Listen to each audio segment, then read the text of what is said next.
Sisisihan mo ang ginawa mong ito. Baka ang akala mo kumupulis ka. Kaya mong lusutan ito. Ikaw ang hindi makakalusot. Guerrero, alam kong matalino ka. Pwede natin pag-usapan ito. Alam mo ba kung ano ang laman ito? At saka yan, 3 milyong piso, Guerrero. Ibibigay ko sa iyong lahat. Pwede ka na magretiro. Pwede ko namang kunin yan eh. Matapos kitang patayin. Huwag naman ganoon. Valderrama, tapos na ang pamimili mo.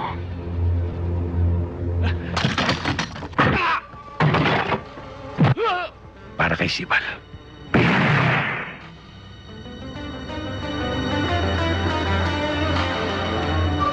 Ngayon, ako ang huhusga sa'yo.